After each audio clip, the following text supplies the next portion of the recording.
അതെ, നിങ്ങളിവിടെ ലീവിന് വന്നിട്ടിപ്പോൾ മല മറിക്കാനൊന്നുമില്ലല്ലോ. തന്നെയല്ല, ഇങ്ങോട്ട് വരാനിപ്പോൾ ടിക്കറ്റിനൊക്കെ ഒരുപാട് തുകയാകും. അതുകൊണ്ട് ആ പണം ഇങ്ങോട്ട് അയച്ചു തന്നാൽ മതി. ഇവിടെ 100 കൂട്ടം ലോൺ അടയ്ക്കാനുണ്ട്. അപ്പോഴാണ് ഒരു നാട്ടിൽ വരവ്. നാട്ടിലോട്ട് വരാൻ ആഗ്രഹമുണ്ടെന്ന് പറഞ്ഞപ്പോൾ തൻ്റെ ഭാര്യ പറഞ്ഞ വാക്കുകളാണ് അത്. അയാളുടെ നെഞ്ചിൽ കൂർത്ത മുള്ളുകൾ പോലെ തറച്ചു. ആനന്ദിൻ്റെ ഉള്ളിലെ സങ്കടം ഒരു വലിയ തിരമാല പോലെ ആഞ്ഞടിക്കുകയായിരുന്നു. ദുബായിലെ ആ കൊച്ചുമുറിയിൽ ഫാനിൻ്റെ കറക്കം നോക്കി കിടക്കുമ്പോൾ അയാൾ പഴയ കാര്യങ്ങൾ ഒന്നൊന്നായി ഓർത്തു. 19ാമത്തെ വയസ്സിൽ മീശ പോലും മുളച്ചു തുടങ്ങുന്നതിന് മുൻപ് ഈ മണലാരണ്യത്തിലേക്ക് വിമാനം കയറിയതാണ്. അന്ന് പെങ്ങന്മാരുടെ കല്യാണം നടത്തി കൊടുക്കണം. അച്ഛൻ ബാക്കി വെച്ച് പോയ കടങ്ങൾ തീർക്കണം. ഓലമേഞ്ഞ വീട് ഒന്ന് വാർക്കണം. ഇതൊക്കെയായിരുന്നു സ്വപ്നം. ഓരോ മാസവും ശമ്പളം കിട്ടുമ്പോൾ തൻ്റെ ചായക്കാശിന് പോലും തികയാത്ത തുക മാത്രം കയ്യിൽ വെച്ച് ബാക്കി മുഴുവൻ നാട്ടിലേക്ക് അയക്കുമായിരുന്നു. നാട്ടിലുള്ളവർ നന്നായി കഴിയണമെന്ന് മാത്രമേ ആഗ്രഹമുണ്ടായിരുന്നുള്ളൂ. ഫോണിൽ സന്ധ്യയുടെ ശബ്ദം വീണ്ടും മുഴങ്ങി. അതെ, നിങ്ങളിവിടെ ലീവിന് വന്നിട്ടിപ്പോൾ മല മറിക്കാനൊന്നുമില്ല. തന്നെയല്ല, ഇങ്ങോട്ട് വരാനിപ്പോൾ ടിക്കറ്റിനൊക്കെ ഒരുപാട് രൂപയാകും. അതുകൊണ്ട് ആ പണം ഇങ്ങോട്ട് അയച്ചു തന്നാൽ മതി. ഇവിടെ 100 കൂട്ടം ലോൺ അടയ്ക്കാനുണ്ട്. അപ്പോഴാണ് ഒരു നാട്ടിൽ വരവ്. അന്നേരം ആനന്ദൻ ചോദിച്ചിരുന്നു, സന്ധ്യേ, ഞാൻ വന്നിട്ട് 3 കൊല്ലം കഴിഞ്ഞില്ലേ? മോളെ ഒന്ന് കാണണ്ടേ എനിക്ക്? അവളിപ്പോൾ 1ാം ക്ലാസ്സിലായില്ലേ എന്ന്? വീഡിയോ കോൾ വിളിക്കുമ്പോൾ കാണുന്നത് അവളെ തന്നെയല്ലേ? പിന്നെ ഇനിയിപ്പോൾ നേരിട്ട് കാണാൻ എന്താ ഉള്ളത്? നോക്കാനന്തേട്ടാ, ഓരോ സെൻറ്റിമെൻറ്റ്സ് കാണിച്ച് ഈ വരുന്ന കാശ് ടിക്കറ്റിന് കളഞ്ഞാൽ ഈ മാസത്തെ ബാങ്ക് ഇൻസ്റ്റാൾമെൻറ്റ് ആരടയ്ക്കും? നിങ്ങളുടെ പെങ്ങൾ സുനിതയുടെ കല്യാണത്തിനെടുത്ത ലോണ് ഇപ്പോഴും തീർന്നിട്ടില്ല. അതുകൂടി ഒന്ന് ഓർക്കുന്നതാ നല്ലത്. സന്ധ്യയുടെ മറുപടിയിൽ ഒരിത്തിരി പോലും സ്നേഹം ഉണ്ടായിരുന്നില്ല. ആനന്ദൻ ഫോൺ കട്ടാക്കി ബെഡിലേക്ക് ചാഞ്ഞു. കൂടെ താമസിക്കുന്ന റഹീം ഇതെല്ലാം കേൾക്കുന്നുണ്ടായിരുന്നു. റഹീം പതുക്കെ അടുത്ത് വന്ന് തോളിൽ തട്ടി. എന്താടാ ആനന്ദ, വീട്ടിൽ നിന്ന് എന്തെങ്കിലും പ്രശ്നമുണ്ടോ? പ്രശ്നമില്ല റഹീമേ, ഞാൻ അവർക്കൊക്കെ വെറും ഒരു കറവപ്പശു മാത്രമാണെന്ന് ഇന്നെനിക്ക് ബോധ്യമായി. സ്നേഹമില്ലാത്ത, പണത്തിന് വേണ്ടി മാത്രം കാത്തിരിക്കുന്ന കുറേ മനുഷ്യർ. ആനന്ദൻ്റെ കണ്ണുകൾ നിറഞ്ഞു. അന്ന് രാത്രി അയാളൊരു തീരുമാനമെടുത്തു. ഇനി കിട്ടുന്ന പണം മുഴുവൻ കണ്ണടച്ച് വീട്ടിലേക്ക് അയക്കില്ല.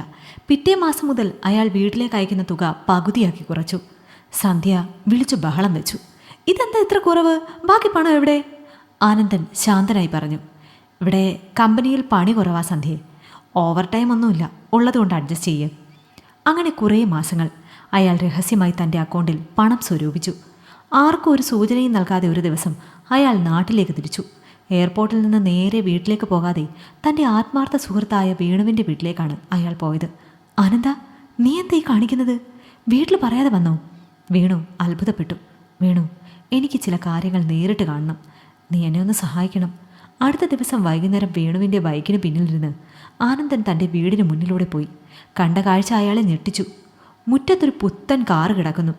വീടിൻ്റെ മുൻവശം ആകെ മൂടി പിടിപ്പിച്ചിരിക്കുന്നു. സന്ധ്യ വില കൂടിയ സാരി ആഭരണങ്ങളും അണിഞ്ഞ് ആരുടെയോ കല്യാണത്തിന് പോകാൻ ഇറങ്ങുകയാണ്. ഇതെന്താ വേണു, കൊട്ടാരമോ? ഞാൻ അയക്കുന്ന പണം തികയുന്നില്ല എന്ന് പറഞ്ഞ് അവൾ എപ്പോഴും പരാതിയായിരുന്നു.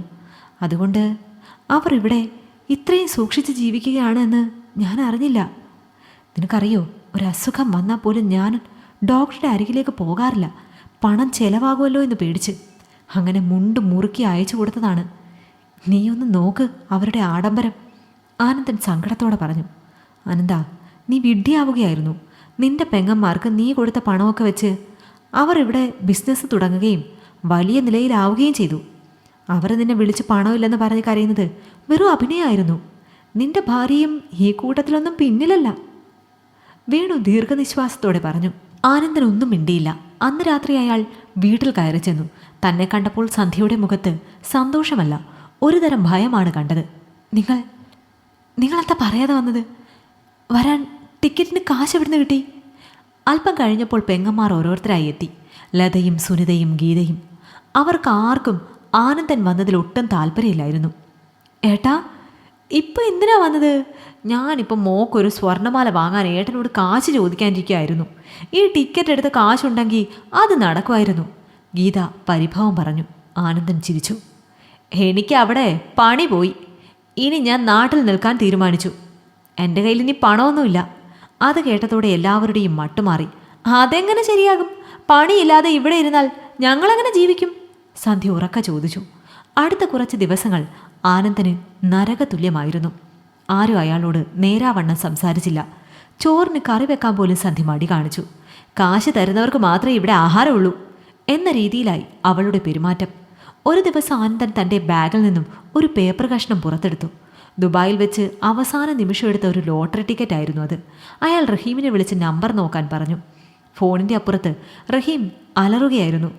ആനന്ദ, നിനക്ക് ഒന്നാം സമ്മാനം അടിച്ചിരിക്കുന്നു. 5 കോടി രൂപയാണ് നിന്റെ അക്കൗണ്ടിൽ വരാൻ പോകുന്നത്.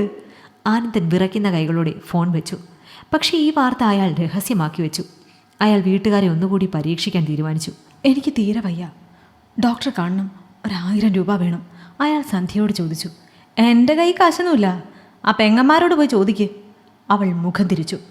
പെങ്ങന്മാരുടെ അടുത്തേക്ക് ചെന്നപ്പോൾ അവരും കൈമലർത്തി.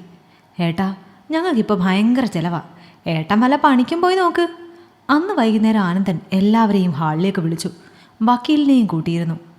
എല്ലാവരും ഒന്നിങ്ങോട്ട് വന്നേ, എനിക്ക് ചിലത് പറയാനുണ്ട്. ആനന്ദൻ ശാന്തനായി തൻ്റെ ബാങ്ക് സ്റ്റേറ്റ്മെൻറ്റ് മേശപ്പുറത്ത് വെച്ചു. അതിലെ വലിയ അക്കങ്ങൾ കണ്ടപ്പോൾ സന്ധ്യയുടെയും പെങ്ങന്മാരുടെയും കണ്ണുകൾ തള്ളിപ്പോയി. ഇതെന്ത് ഇത്രയും പണം? ലത വിറയ്ക്കുന്ന ശബ്ദത്തിൽ ചോദിച്ചു. ഇത് എനിക്ക് ലോട്ടറി അടിച്ചതാണ്. കോടികളുണ്ട് ഇതിൽ. പക്ഷേ ഈ പണം അനുഭവിക്കാൻ നിങ്ങൾക്കാർക്കും അവകാശമില്ല. എൻ്റെ കഷ്ടപ്പാടിൻ്റെ കാലത്ത് എന്നെ ഒരു കറവ പശുവായി മാത്രം കണ്ട നിങ്ങൾക്കാർക്കും ഈ ആനന്ദൻ്റെ സ്നേഹം ഇനി കിട്ടില്ല. ആനന്ദൻ കടുപ്പിച്ച് പറഞ്ഞു.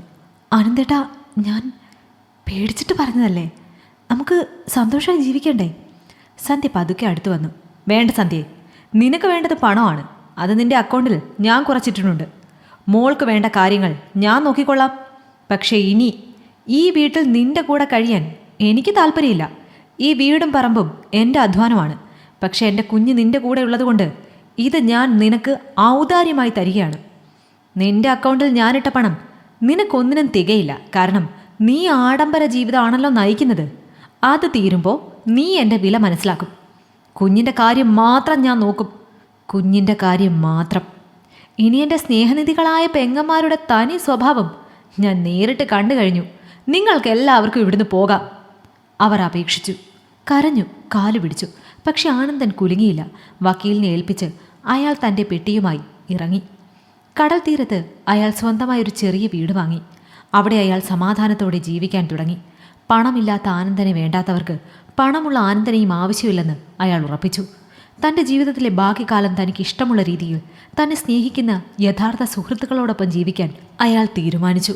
മരുഭൂമിയിലെ ചൂടിൽ വെന്തുരുകിയ ആ 19 കൊല്ലത്തിന് ദൈവം നൽകിയ ഏറ്റവും വലിയ സമ്മാനം ആ ലോട്ടറി പണമായിരുന്നില്ല, മറിച്ച് തൻ്റെ കൂടെയുള്ളവരുടെ തനിനിറം മനസ്സിലാക്കാൻ കിട്ടിയ അവസരമായിരുന്നു.